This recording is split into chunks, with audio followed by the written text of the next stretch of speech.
New Yorkers were stunned 1 hour later when the first tower fell.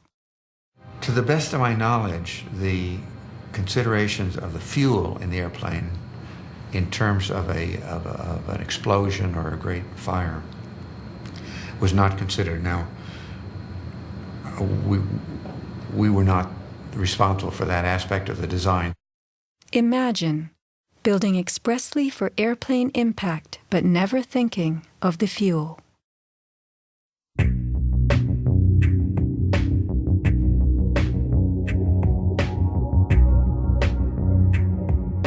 Never before in the history of the world has a steel building collapsed due to fire.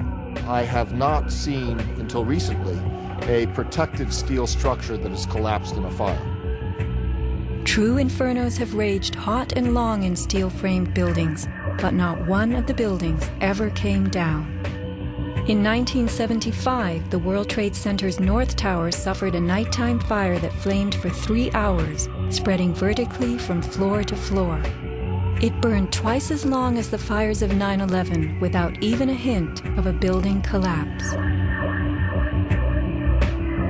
In February 2005, the Windsor Tower in Madrid, a skyscraper undergoing reconstruction, sustained a 20-hour fire. This is what was left, a standing building strong enough to support a crane. Compare a 20-hour inferno to 90 minutes of smoke.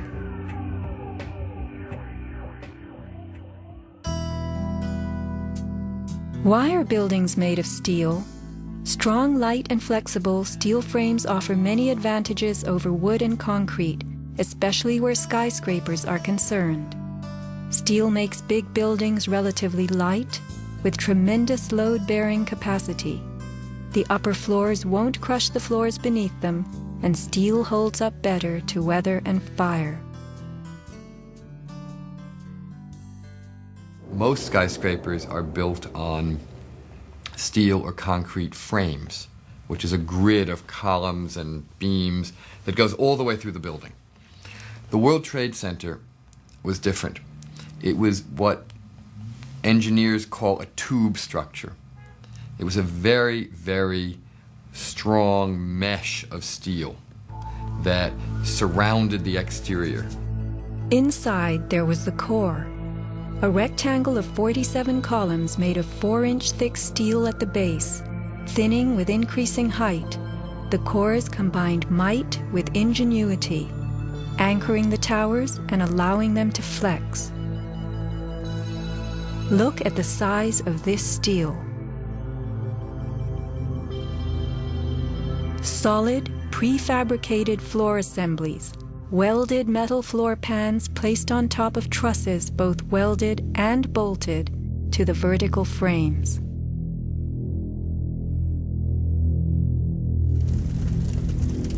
The story we were told. This rock-like steel grid gave way because fire warped the trusses, causing the bolts to fail. As the trusses sagged and fell, the floors dropped with them. In its 2002 documentary, Why the Towers Fell, PBS creates a video model. Once the trusses fail, the floors they were holding cascade down with a force too great to be withstood.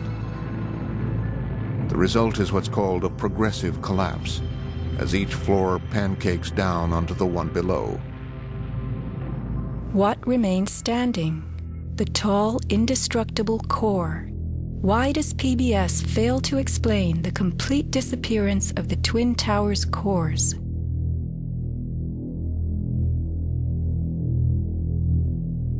The official story's central thesis is based on heat, temperatures high enough to weaken steel. But people in the towers did not report such heat. Think about it. Neither steel, concrete, nor glass can burn. So what in those buildings could have burned to make such heat? How do these firefighters describe the collapse of the North Tower? We started running, floor by floor, instead of popping out. It was if they had detonated. Yeah, if detonated. they were planned to take down a building. Boom, boom, boom, boom, boom, boom, boom, boom. All the way down. I was watching it and running. And others give similar descriptions. At 10:30, I tried to leave the building, but as soon as I got outside, I heard a second explosion and another rumble and more smoke and more dust. And then a fire marshal came in and said we had to leave because if there was a third explosion, this building might not last.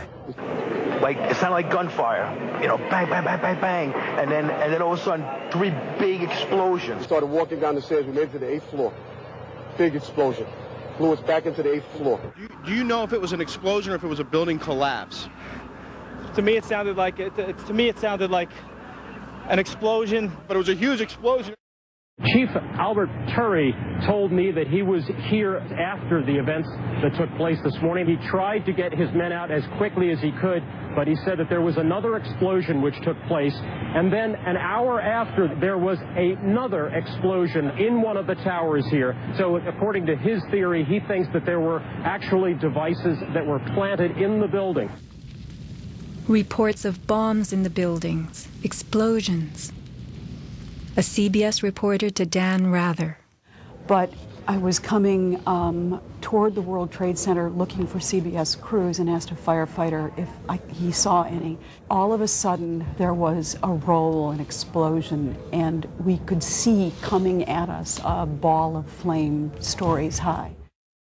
Listen to the sound of a large explosion right before the South Tower begins to fall. This is as close as we can get to the base of the World Trade Center. You can see the firemen assembled here, the police officers FBI here.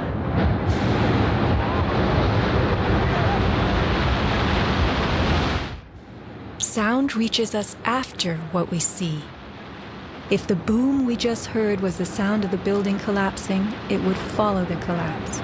Instead, the boom is heard before. Whoa, whoa, whoa. Bring it back.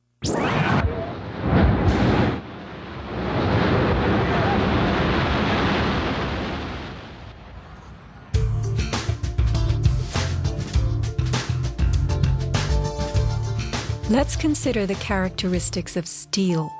Steel is an alloy of iron containing added carbon for flexibility, workability, and strength. In the days of old, blacksmiths heated iron till it was red and pounded it for hours to form it. Horseshoes, knife blades, and plowshares were typical creations. Steel was introduced in the mid-1800s, and by the end of the century, with the advent of the blast furnace, found widespread commercial use. A blast furnace is known as a controlled environment. High temperatures are reached as oxygen is pumped into a closed space. How and when does steel melt?